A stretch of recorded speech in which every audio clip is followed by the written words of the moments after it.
la régie mi ngi noonu kon ñu wéyal liggéey bi enchaîner sans plus tarder ak sunu ay gan bokk na ci kon président Cheikh Mamadou Dieng mi ngi ci plateau bi président maa ngi lay nuyu bu baax a baax. maa ngi lay fay Abdoulaye Ndiaye maa ngi nuyu ñi ma bokkal plateau bi yëpp. di encore une fois di yaakaar ñu def waxtaan wu neex bu am njëriñ. am na solo.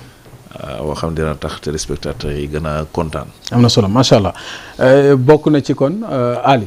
ñu soobu ci waxtaan rek ak sunu mbokk Casamance bi waxtaanee tournée économique bi nga xamante ni amoon na fa fan yile ak njiit bi président Bassirou Diomaye Diakhar Faye nañu ko dalalee le temps que ñu ñëwaat yaatal ak président Cheikh Mamadou Dieng ci ay xalaat yu mu ci am aussi ak gis-gis ma bàyyi la ak laaj yi. waaw man kay li ma koy njëkk a laaj Diatta mooy président de la république dem na Casamance. def na ko juróomi fan. waaw yéen bi loolu kii boobu maanaam tournée boobu amoon foofu. ok merci beaucoup je pense que loolu mbégte la si waa Casamance parce que Sénégal ñun bu ñu amee suñu président ba pare dañ ko sant mu liggéey réew mi kon procédure bu gën a am impact su liggéey réew mi mooy de temps en temps yow mi nga déplacé wu dem gisal sa bopp situation yi muy évoluer nga def sa appréciation bopp mënoon na toog fii nii à Dakar parce que am na fa ay service te concentré comme central ñu koy reporter ay information waaye loolu daf ko doyul moom si boppam wàcc si terrain bi dem vérifier de vive voix mu xool processus bi nu muy demee processus d'évolution bi loolu ça encourage day won ni moom bàyyi na xelam si situation bu nekk Casamance parce que tout en sachant ni Casamance bu développé au Sénégal mooy développé parce que Casamance lu mu yor comme potentialité pour avancement Sénégal kenn mënu ko naatable te loolu c'est un potentiel bu ñu war a exploiter kon président xam naa loolu la yëg loolu la xam moo tax moom si boppam mu jël temps bu mu jël def ko Casamance 5 jours la fa def te loolu passage boo xamante ne ça nous a marqué parce que projet yi mu fa évoqué da ngay xam ni moom xam na loo xamante ne boo fa taxawalee Casamance day yombal dikk bi ak dem bi day yombal ubbeeku bi. notamment waxu pont wu Émile Badiane bu fa doon wax. waaw danañ ñëw ci projet yi. mais maanaam tournée bi. dafa am ñoo xam ne xaw na ci am tuuti coow ñenn ñi dañ ne bi ñu fa demee maanaam accueil bi nga xam ne yow ñoom la bokkal boor politique. sentiruñ ci surtout yenn zone yi daal gisuñu nit ñi génn. di ko accueillir en masse ba amoon na ci tuuti li ngeen jàllale. waaw loolu man dama ko considérer ni mooy lu accessoire lu gën a am farata ñun mooy projet yu mu fa yëkkati action politique bi mënoon na ci topp waaye ñooñu seen absence mënut impacter sur processus bi parce que bu ñu fi nekkoon baax na waaye bu ñu fi nekkulee it comme ni ma la ko waxee président ñu ko soxal foofu doon dëkk pour mu mën a def liggéey bi comme il se doit mooy ces services déconcentrés ñoo ngi fa. ces services techniques ñoo ngi fa ces services centrales ñoo ngi fa ñooñu bu ñu teewal nañu population yi waaw. bon am na ñu doon wax naan par exemple tey comme bu fekkee ne bu ñu defee comparaison peut-être par rapport ak ci daan am. daan déplacé wu dañ daan gis ñi nga xam ne ay responsable lañ. ci wàllu état bi responsable politique ak ci boor bu ñu mën a ne ñoom ñëpp dañ daan déplacé wu ci zone bi. dañ daan gis zone bi période boobu wala jour yu mu fay def zone bi dafay mel ne luy suqaliku. ndax bu dee hôtel yi dinañ ko occupé. ñenn ñi danañ woo seen militants yi defar ay t-shirt. ñi defar loolu bos ci dara togg ay añ. déplacer ay nit transporteurs yi am ci dara am na ñoo xam ne peut-être loolu aspect boobu dañ ne bu fekkee ne dëgg la visite boo xam ne empreinte peut-être de sobriété bon ci wàllu ay festivité politique ñu bëri dañ ne côté boobu tam peut-être genre mënoon naa bu fekkoon ne dem na noonu dana am lu dundal ci côté boobu. bon man personnellement en tant que militant politique. waaw en tant que militant de Pastef bu ma xamee taxawaayu Pastef bu mu doon ñëw au pouvoir.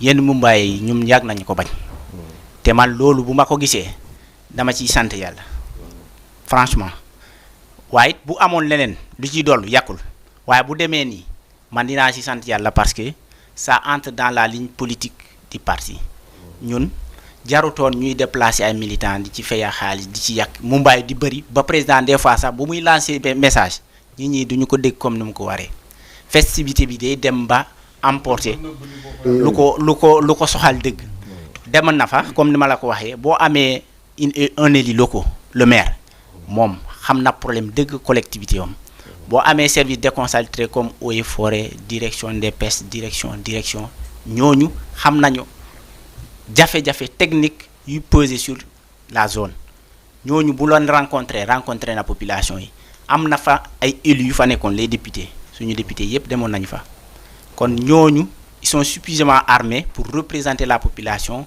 pour teewal président wan ko réellement jafe-jafe département région Ziguinchor bi et la Casamance de façon générale mais nag ñun politique noonu lañ ko xamee mel ni affaire démonstration de force mënoon nañ ko comprendre sax ndax si c'était des réalisations concrètes yu mu demoon pour inaugurer foofu action yooyu mënoon nañ ci am doole waaye daa dem la majorité c'est des observations ak pose de pierre kon jarutoon ñuy entrer dans des mobilisations outre mesure yoo xamante ne finalement dañuy éclipser l'essentiel ba finalement ñi dañu sentir réellement l'objet et l'intérêt loolu accessoire la mën nañu ko analyser waaye taxul ñun luñ ci gën a sentir mooy bu mu fa demee lu ñu gën a soxal ci département bi ci région bi président duut na ko te ñoo ngi koy xaar pour mu saafaraa ko ni mu ko gën a gaawee te am nañ ci espoir bu yàggee nañ ci taxaw pour l'intérêt des populations.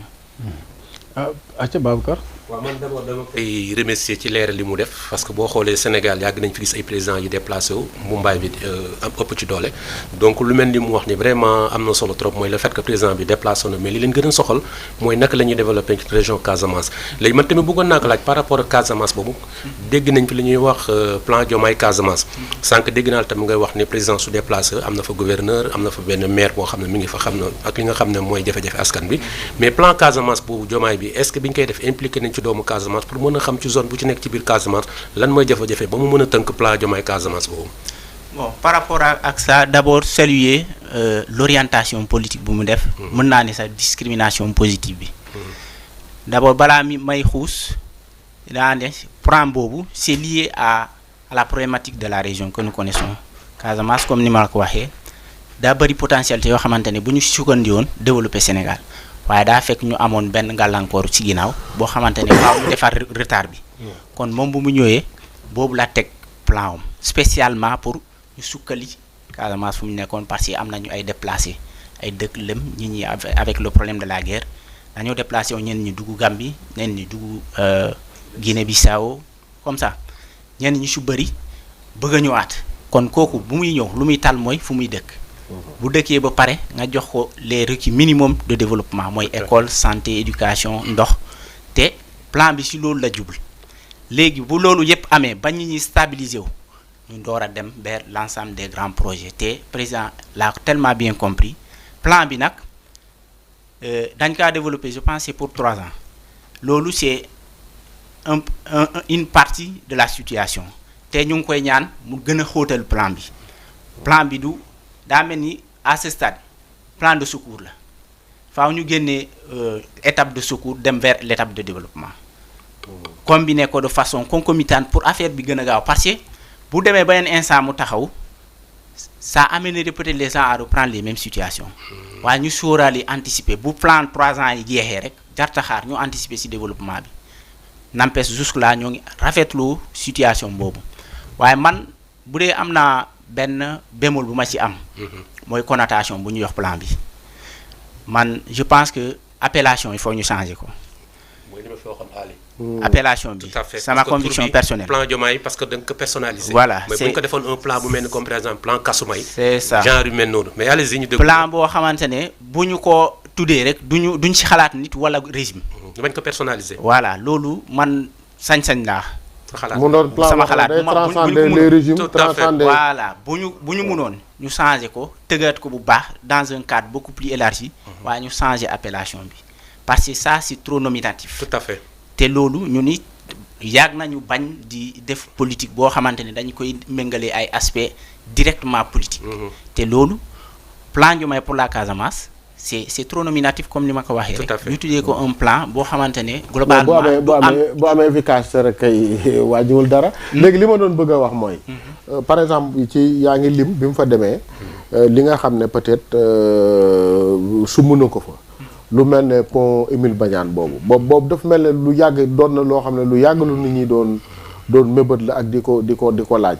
est-ce que dëgg-dëgg am ngeen yaakaar par rapport ak bi fa président ñëwee ak li mu wax am ngeen yaakaar ne loolu dana taxaw aussi je pense que am na axe bu mu war a defar boo xam ne day relier en même temps tam Sénégal vers la Guinée-Bissau ak yooyu.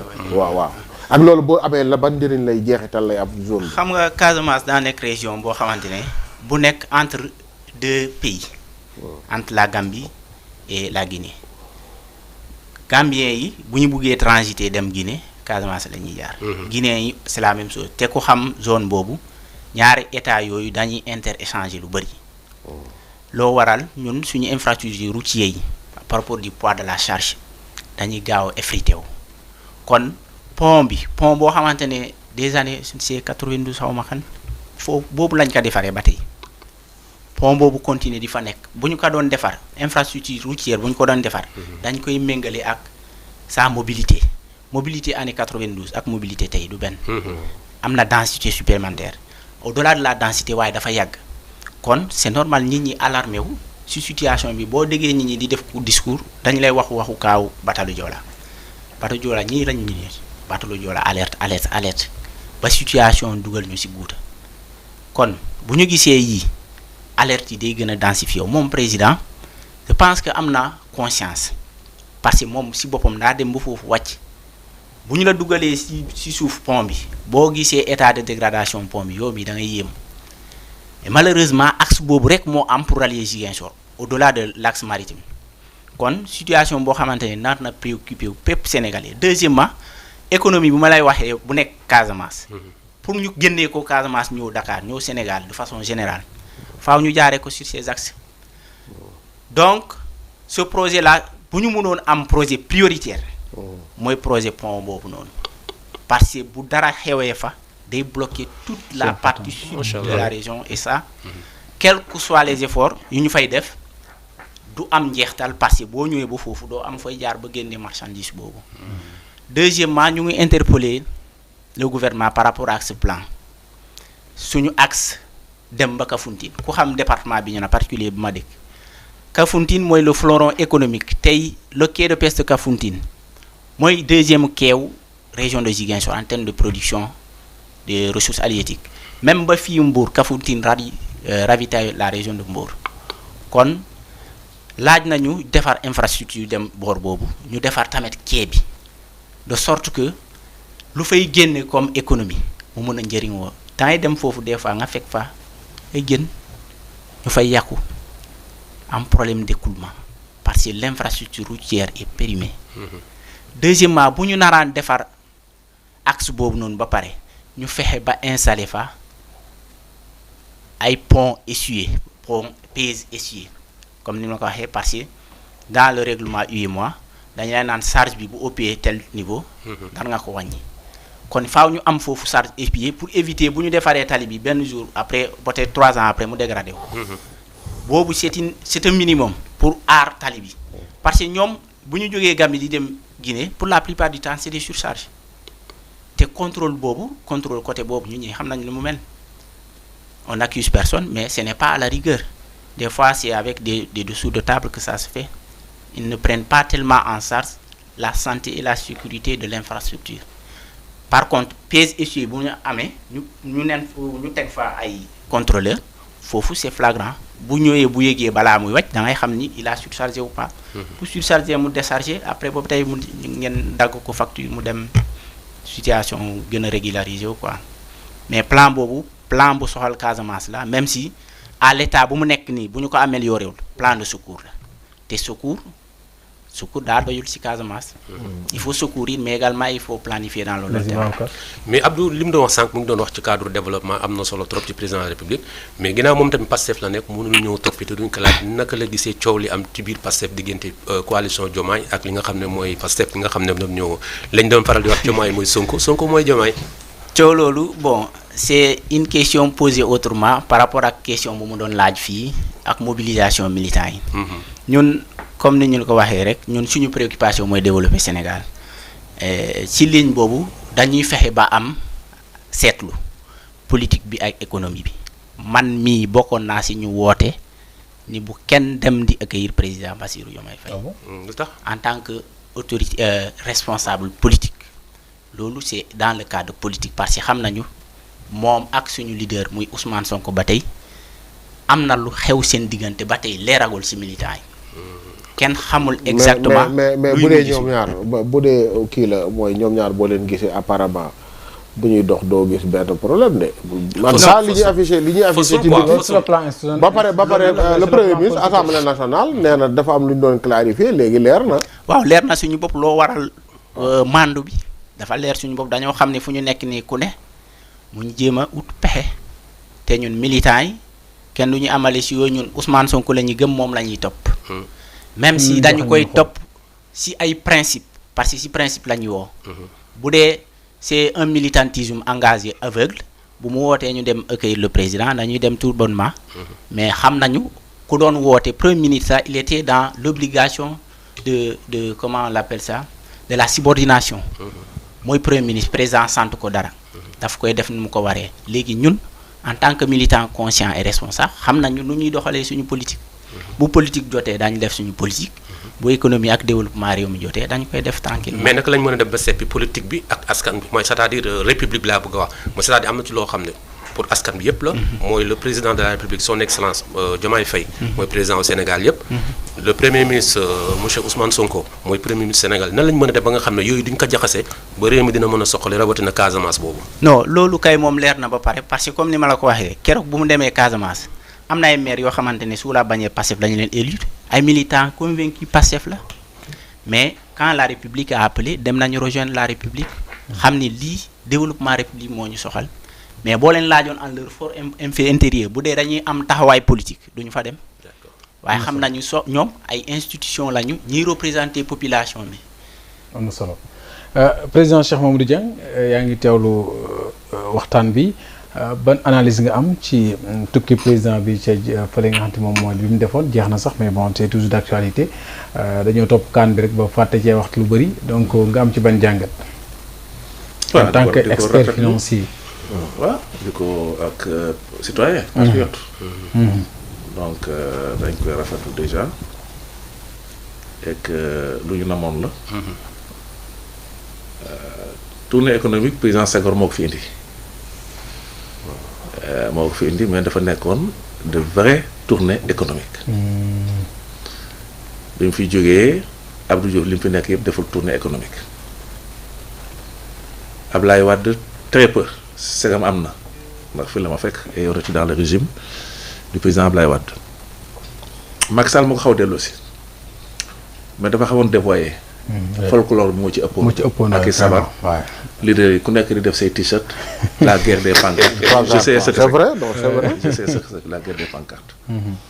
audience yi moo ko defal les communicateurs traditionnels parce que léegi dootu leen wooyee ay géwël ay communicateurs traditionnels leen tudd ak les chefs religieux ak tout ce qu'il y a autour donc boo demoon tey Google nga tàppe nga xool li Macky Sall propose digge woon yépp ci tournée économique yi nga xool lan la ci réaliser nga xam ne forme boobu bariwuloon njariñ ñun tournée économique yi ñu fekkee xam ne boo xam ne je me souviens c'était à Thiès président bu ñëwee élèves yi ñoo koy accueillir ak des petits drapeaux daawul am sabar daawul am sama yaram daw na daawul am yépp ñu daan gis amu fa woon bu ko defee le gouverneur sort de sa gouvernance ñu aménager le président mu dëkk fa tous les matins mu xëy def benn département visiter les réalités du territoire communiquer fa la muy communiquer le soir il rentre à la gouvernance d'ailleurs nit ñi dañu doon wax naan président bi mu ñëwee dañoo dàq gouverneur président mu bari doole commandant lañ doon wax booba sax bon j'étais un peu plus jeune donc ñun tournée économique yooyu la ñu gënoon gis te moo ëppoon njëriñ ci Sénégal mu dee des moments très forts boo xam ne tout le monde s'en souvenait donc président def une semaine bon léegi kii nee na présidence def dafa 5 jours bon 5 jours yooyu ni ma ko gisee man jàpp naa ne ça a été bien exploité. Il y a eu ce débat là.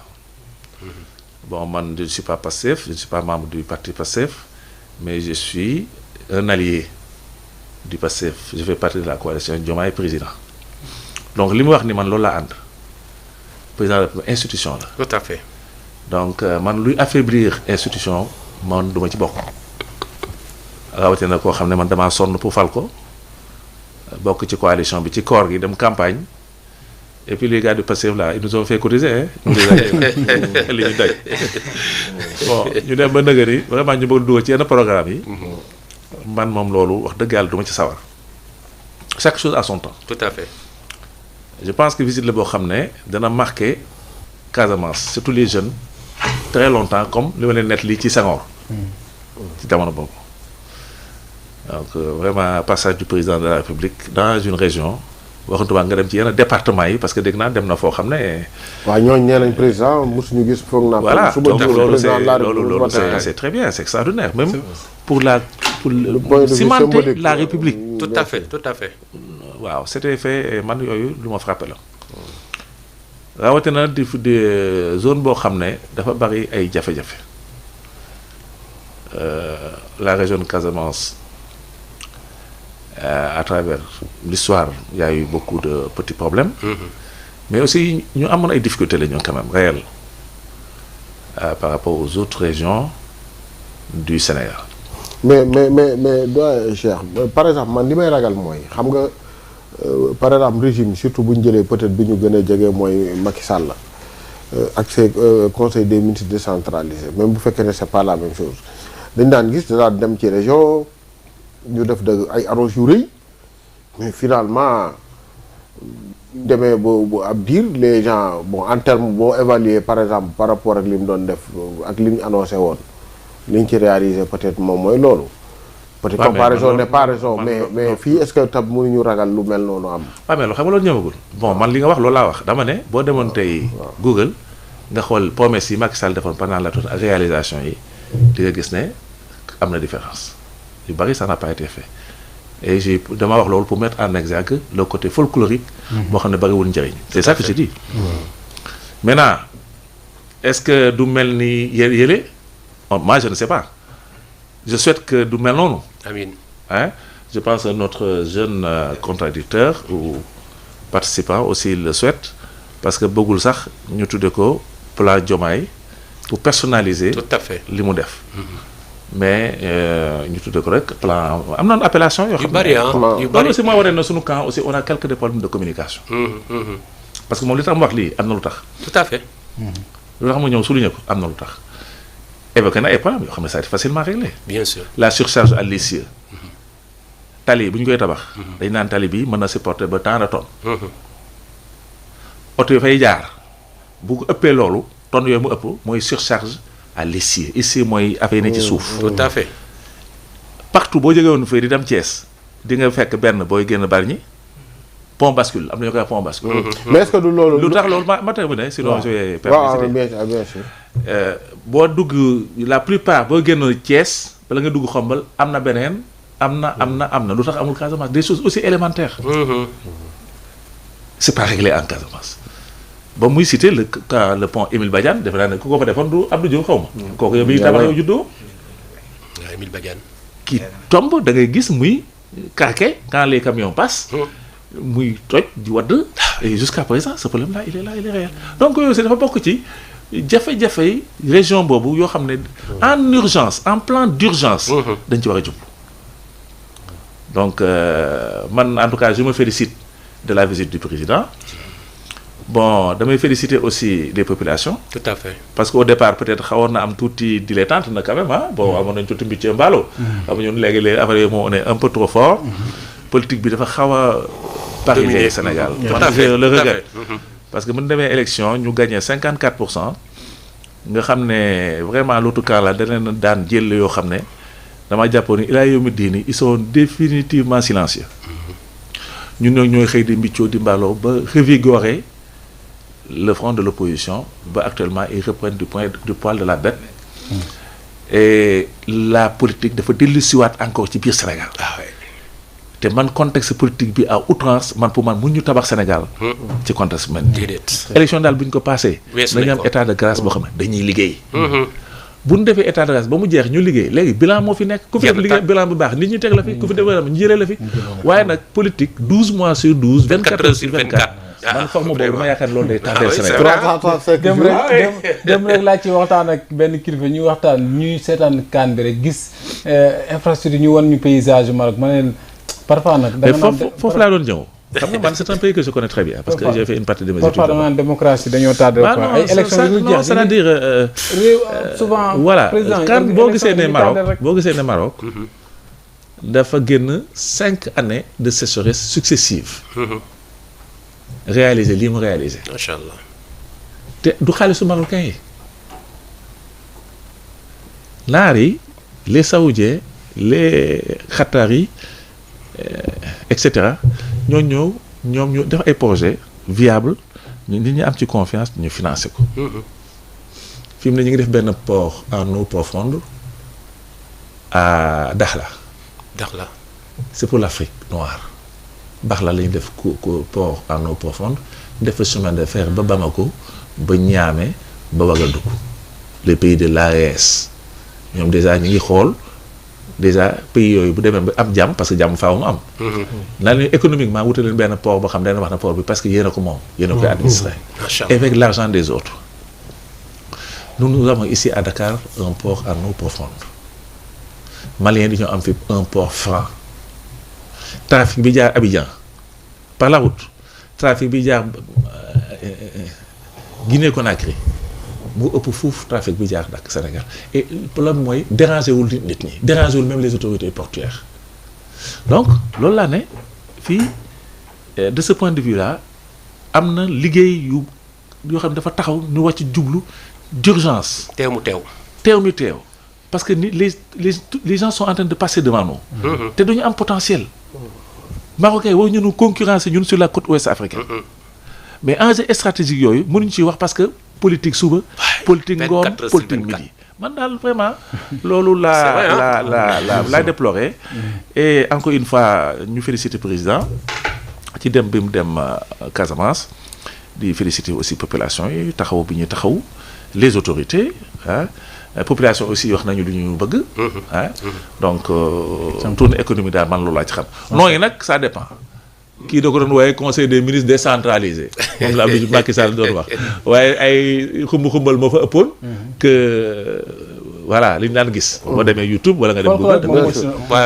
mais vraiment bi moom macha allah fexe ba mu am bu mu doon naxee mbay daal que doon résultat concret ñu xam ne président voilà bi fi ñëwee digg na lii ak lii ak lii loolu ça a été fait lii am na fi lii am na fi bu fa jaaraate dina am je pense que c'est waaw foofu pour glisser waat man dama doon wax ne yéen bi nga xamee ne ñëw nañ au pouvoir la coalition Diomaye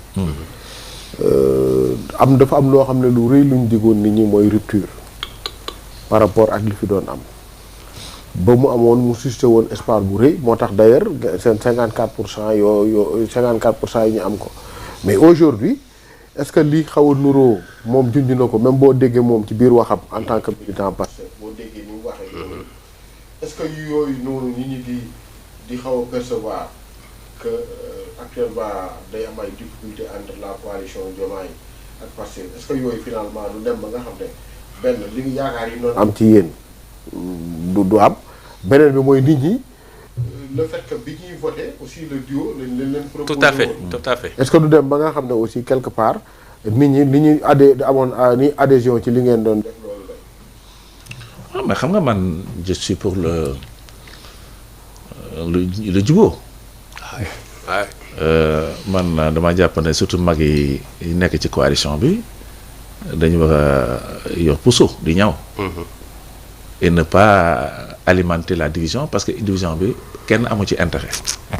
D'abord eux-mêmes qui sont le parti du président et du premier ministre ñun ay alliés lañu donc ñoom ils sont d'abord les premiers à savoir que séparation bi xuloo bi jàppante bi mbiccoo mbaalo bi moo ëpp inconvénient que mu ëpp ay inconvénient la ëpp kay avantage. li leen jig ñu lu muy yàq lu muy defar mooy ànd bi parce que effectivement li Ali wax c'est la vérité. tout à fait bi ñuy jóg ñun xamuñu woon Diomaye Sonko lañ xamoon Sonko moo jóg ne ñu kii mooy man maay moom waaw loolu la de ñu départ Jompo mooy Somaay mooy Diomaye mooy Sonko mooy Diomaye ba gars yi tàngal ko ay woy tàngal ko woy ay woy ba gars yi artistes yi woy ko artiste yi woy ko voilà nit ñi am yaakaar nu gagné ñii ba nangu seeni dàll waaye j'étais traumatisé ces gens là xamuñu sax nu mu demee yëf yi bëgg a dëpp da ngay def ay bureau de vote yoo xam tu ne retrouves même pas de représentant de Benno Bokk Yaakaar c'est vrai am naa ci ay exemple donc bu defaguñ sax un an kii gàddu yet kii gàddu machin kii di naan président gi dem fee bu leen dem dégg naa koo xam ne ñi ngi annoncé le discours du président tout à l'heure à 20h adresse à la nation il dit et il signe que Pastef ne bon man du ma ko déglu du ma ko nangam mais loolu c'est des choses qu'il faut arrêter parce que te dama ciy dolli dogguma la c'est antipatriotique voilà dama ciy dolli dogguma la gis naa ko taxaw mu ne le président Diomaye na ci kan bi boo yaakaaree ndam yàlla boo ko am te ndam bi ndamu Sénégal mooy li ngay wax rek laa bëgg a renforcer xam nga wax yooyu waaw xam nga yooyu il faut ñu arrêter ko parce que vraiment sénégalais yi am na foo xam ne aussi fa la ñu toll daal am na wax yoo xam ne boo ko dee bëgg a def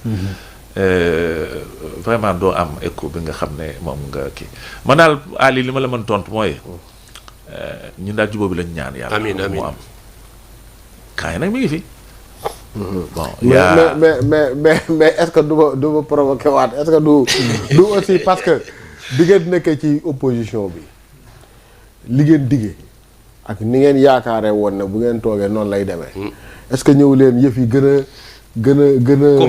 compliqué ba pare peut-être ngeen xam ne peut-être ñeneen ñi yeneen yi daan xaw a tële du yaafus mais réalité état moo demee leneen est-ce que du yooyu yëpp sax finalement moo leen dab ba indi encore ay xaw a réeroo seen biir.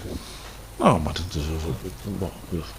je pense pas que ce soit tellement ça. waaw parce que tey je donne un exemple bu ñu jël léegi après dañ ñëw ñu jël ko benn par benn. par exemple tey boo dee xool xam nga ñu bëri ñoom bi ñu ñëwee am na réforme yu bëri yu ñu annoncé woon ne dañ koy def tey bu ñu xoolee wàllu justice dañ doon wax ne président bu ñëwee dootul bokk dootul nekk prévôt ci kii. conseil de la magistrature. bu ñëwee waaw dañ daan wax naan jàpp yi dafa bëri fii les libertés d'expression et cetera nga xoolaat par exemple boo jëlee yu mel noonu da ngay gis ne am na yu bëri yu ñu doon wax peut-être ils se rendent compte que en fait peut-être l'état du noonu. du nu la neex. ngay xam nga ci affaire yeeg yooyu. xam nga président du bokkati conseil supérieur de la magistrature effectivement diggé la woon. waaw mais magistrat yi seen bopp. ñoo ne des président mën na ko pour le moment toogal ba ñu seetaat mbir mi parce que de leur côté c'est pas aussi simple que ça si on laisse les juges eux-mêmes entre eux rek sans l'autorité supérieure xëy na pour régler seen problème yi am seen biir xëy na c'est pas très évident donc c'est les magistrats moo tax voilà les faux débats yoo xam ne dañu koy porter ñun duñ défendre suñu bopp dafa mel ni ñun dañoo mënoon politique ba ñëw pouvoir mënatul dara déjà pour nous poser ce genre de problème on a les réponses mais day mel ni on n'a pas les réponses c'est les magistrats eux-mêmes ñoom ñoo def seen réunion conseil xam nu ñu ko tuddee rencontre boobu ñu defoon ils ont dit ce point là waaw déedéet am na bu ñu am assise seen biir ñoo ne ce point là nañ ko bàyyi président toogaatal ba ci kanam ñu xoolaat ba gën a xoolaat ndax dañ ko continuer wala duñ ko continuer parce que am na inconvénient peut-être mais aussi am na avantage tout à fait deuxièmement l'histoire politique a montré qu'il faut quand même faire attention d'un gouvernement des juges à travers l'histoire gouvernement des juges ouais. Ils ont dit ça man d'accord uma ci heureusement je ne suis pas magistrat mais man d'accord uma ci ñu bañ a am une autorité politique ci kaw pour gérer le conseil supérieur de la magistrature. Ça c'est vrai. te am na ñeneen ñoo xam ne man la ñu xalaat et je te dis que l'histoire a prouvé ce que veut dire Jacques comment il s'appelle là le président de France qu'on vient de mettre en prison ak yooyu. Sarkozy. Chaque fois il dit bon il n'a pas toujours raison parce qu'il a fait quand même des dégâts ici en Libye avec Kadhafi d'accord ak moom du tout mais aspect la ci problème yi un gouvernement des juges cette épée de Damoclès bi ñu pendre seen bopp yi ne la yow kat bis boo paree nangam dellu dossier tel bu fi njëkk a ñëw on va corser on va faire ça et ça et ça mën na tax xëy na nit ñu xaw leen ragal tuuti moo tax les gens craignent un gouvernement qu'on appelle un gouvernement des juges entre guillemets point boobu mën naa la ci wax loolu yeneen aspect yi. c'est vrai par exemple tam ni ñu koy waxee te appel à candidature yi ñu doon wax fii pour yenn postes yi. appel à candidature aussi loolu waa xaaral rek loolu aussi xam nga ñoom ils sont venus en coalition malheureusement ils ne l'ont pas exploité parce que dañoo ñëw ñuy ne way soxla wu ñu woon alliés yi parce que alliés yi amuñu woon njëriñ pouvoir bi gagné woon nañ ko bëri ko leen teg ci mbartal boo poussé mu dem boo poussul mu dem mais man musuma d'accord ci appel à candidature pour la simple raison que man nit mun a maa yow nga di ma xeex pouvoir di ma jàpp sama militant di tëj ces gens là yi wax ni tey on les voyait défendre les dérives du régime de Macky Sall à la télévision nit ñi xeex def ci kaso y a eu des traumatisés y a eu des morts ba nu gagné nga ne ma yow mi ma doon xeex di ma contre léegi poste bi am na maa yow ñoo yem à concurrence égale non à compétence égale je prends un partenaire un allié mais day fekk allié bi am compétence voilà compétence waaw compétence non j'ai dit à compétence égale tout à fait c'est bien précisé. c'est bien précisé je prends un allié et je l'assume te moo fi musa am ñu la doon xeex Abdoulaye Senghor tout le monde sait que c'est un grand bâtisseur de la République mais bi étudiants yi amee ñenn ñi ñu les feux Djiboka et cetera doon joxe ay bourses ñi dem sax étudier à l'étranger ak yooyu ñoom Abdoulaye Bathily les a mis dans l'armée ba am na ñoo xam ne sax dañ leen yóbboon en Casamance ñu ba am na ay morts yoo xam ne parce que boobu nous on soutenait le FLEC non on soutenait plutôt le PAIGC de Amilcar Cabral contre le FLEC qui étaient les contre-révolutionnaires am na étudiants yi xam ne ñu dee donc de tout temps le pouvoir politique a compétence égale à favoriser les siens loolu on n'a pas à rougir par rapport à ça mais ils l'ont promis pendant la campagne bon ils sont venus en coalition au niveau des élections am na ñoo xam ne ils partagent pas ce point de vue moi je le partage pas on en a débattu plusieurs fois man défendre naa thèse boobu fii yëpp du ma jël ka nekk ca naaj ka may xeexal ca naaj wa ka ferenkulaay ay tànkam ca kër gi di naan ndox mu sedd ak di ma xeex ñu ñëw ñu ne am na benn poste directeur général de la RTS ma la yéen ñaar yéen ci bokk yam déedéet je suis pas d'accord à compétence égale je prends un lycéen kooku je l'assume d'accord donc am na promesse yoo xam ne ñu ngi ñuy wax ne gars yi di ci revenir di ci kii non et puis il y a la réalité économique mais on n'a pas trouvé d'argent am na ñu promettre yoo xam ne mais dañu ñëw fekk gars yi ñu tondi xaalis bi dem seen yoon tout le monde sait mais loolu tam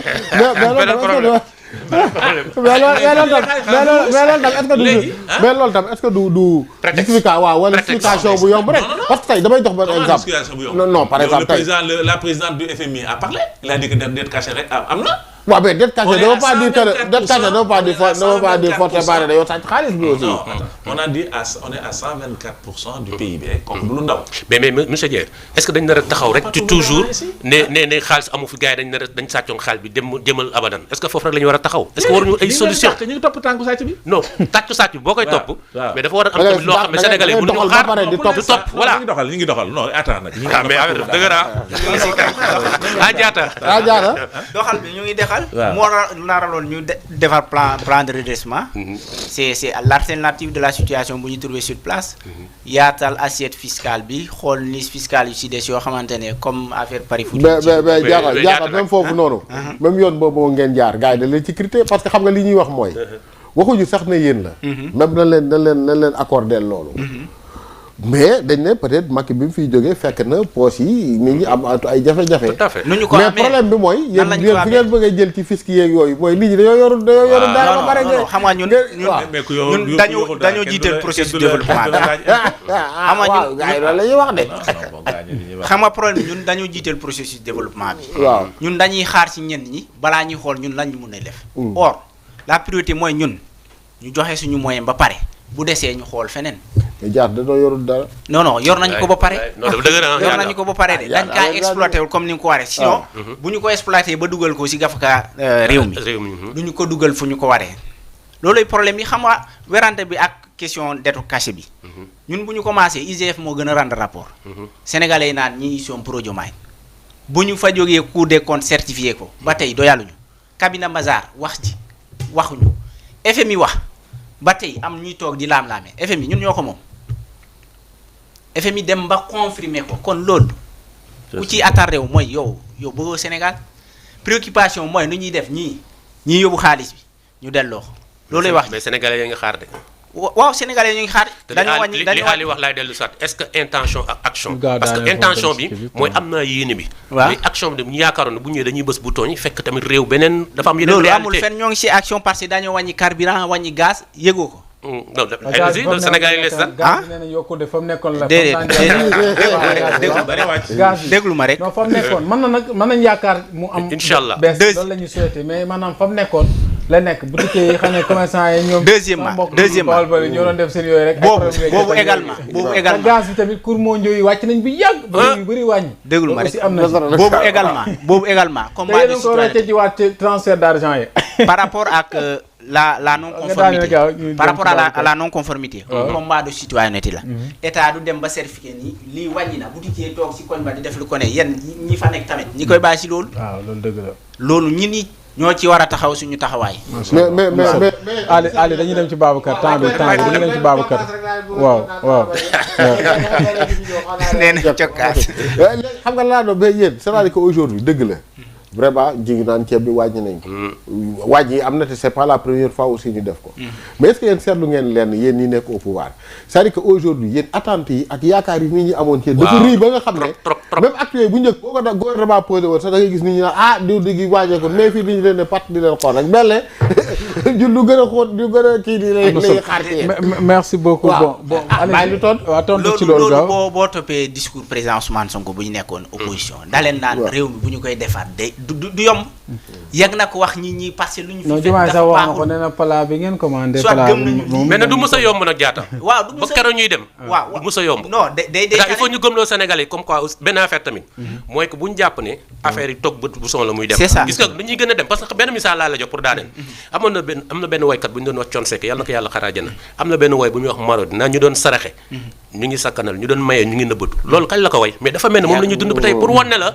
toujours il faut que Sénégalais yi comprendre ne affaire day gën a métti mais ku nekk na góorgóorlu ñaan vraiment Diomaye ak Sonko ak askan yëpp nekk benn Sénégal jëm kanam moom du wax sànq rek jubóole ñëpp di ñëpp nekk benn daal réew mi macha allah waxtaan bi neex na lool dañuy dem ci Babacar Allo Voyage parce que temps bi moo ñu xoj ñu dem ci président moom il faut ñu jël ko comme chroniqueur fii parce que là moom macha allah dañuy fàttali am na yu bëri yu wax ci histoire yoo xam ne macha allah xamu ci woon dara vécu aussi c'est moom normal loolu la oui macha allah l'expérience daf koy dem moo tax yéen nag vraiment aussi war gars yi dañoo war a bàyyi xel aussi ñii ñoom ku mel ne Cheikh Mamadou Diagne waaw parce que li muy wax moom am na solo alalam ak xam-xamam yëpp da koy def ci gars yi gis nga ñoom seen nguur nag lu mel nii moo leen manqué comme ay ñu mel ni nga xam ne dañoo am vécu yàgg xam réew mi benn barki dem dama dalal kenn fii am ku koy laaj mu ne ko yow yaa ngi woon ci yaa ngi passé mu ne ko mu wax ba mu njëkkee jënd carte ak mu nangam lan xaw ma lan mu ne ko mais yow xanaa gars yi gis ne muy expliquer situation yi dund ci seen biir Pastef ñu bëri am na Pastef dañ leen mais 4000 cadres mën nañu am sax 8000 cadres mais dañ dul yaatal ak ubbi bunt yi jéem a kii xool ñi leen jiitu parce que ku la jiitu si bu nekk gis nga lan moo tax équipe nationale bi ay Idrissa Gana Gueye Sadio Mané ay mag lañ de mais expérience la ñu fa bàyyi am na ñoo xam ne il faut ñu leen di accompagner mais bu ñu bëggee wóol seen bopp ne ay jeunes lañ rek nañ demal seen bopp dañuy taañaañal de pour dëggal li ngay wax ci bu gaaw pour dëggal il faut ñu yaatal géew bi de pour dëggal li ngay wax dama tase ak moom HLM ci bu gaaw li nga wax ni laa ko wax ma ne ko mais kilifa gi yow ku mel ni moom réew mi da la soxla pour dëggal rek quoi tase nañu HLM mag koy wax waaw ñi xam naa moom